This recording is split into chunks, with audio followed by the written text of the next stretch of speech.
aujourd'hui on passe sur le mini-jeu numéro 3 qui est l'enjeu de la diversité.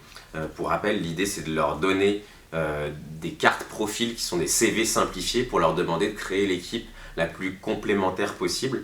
En général, c'est le jeu qui plaît le plus, où on arrive vraiment à embarquer tous, même les plus réticents. Attention aussi, c'est souvent le jeu qui prend beaucoup de temps parce qu'il y a 1000 réponses possibles et ils sont persuadés qu'il y a une bonne réponse, même si on leur dit qu'il y en a plusieurs. Ils veulent s'assurer de présenter la meilleure équipe possible. Donc faites attention un peu à ça, n'hésitez pas à les aiguiller. Ce qui a été imaginé quand on a construit ce jeu-là, c'est de parler le moins possible des enjeux de diversité, le fait qu'on recherche une mixité, justement pour que, à la fin, ceux qui ne se sont pas posé la question se rendent compte que ça peut être un problème, ou en tout cas même qui ne se sont pas posé la question, et vous aurez l'occasion ensuite de pouvoir argumenter avec un argumentaire qui sera plus marquant pour eux. Donc prenez ce temps-là. Souvent ils ont beaucoup de questions sur des terminologies, qu'est-ce que ça veut dire que autodidacte, etc. Donc c'est un mini-jeu qui prend du temps aussi en tant qu'anime. Prenez ce temps-là, c'est un temps important. En général, pour rappel, l'idée ici c'est de tester s'il y a de la diversité dans les équipes qui sont proposées par les élèves. Sentez-vous libre en fonction des explications de pouvoir accorder bien sûr le badge ou non s'il y a des efforts dans ce sens-là, même si tout n'est pas parfait.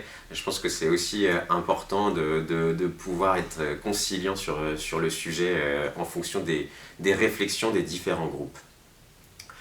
Un point important de ce jeu-là, souvent, c'est quelque chose qu'on aime bien. On aime bien essayer de récupérer la classe en plénière à la fin de ce jeu.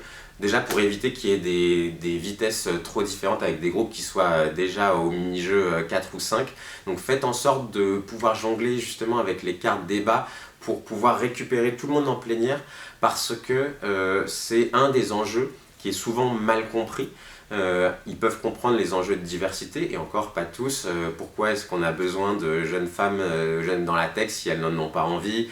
Donc ça déjà c'est parfois une question qui peuvent se poser, ou en tout cas ils ont du mal à comprendre cet enjeu-là. Et encore plus la notion de biais. Est-ce que c'est grave si on a des équipes techniques composées uniquement d'hommes? Pour eux, souvent ils ne voient pas le problème.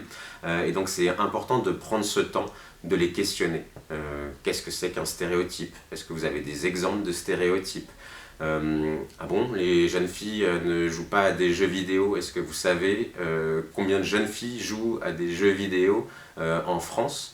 Est-ce que dans cette classe, il y a des jeunes filles qui jouent à des jeux vidéo sur une console ou sur leur téléphone?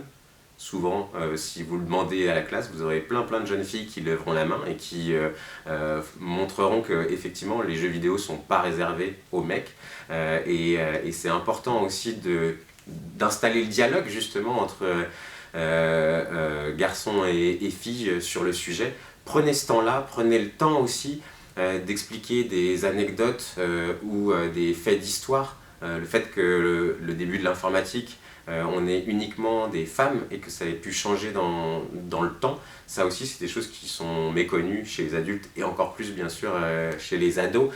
Donc parlez-en, ça va ouvrir aussi en général le dialogue pour normalement aussi des temps d'échange et de débat qui sont hyper stimulants et constructifs.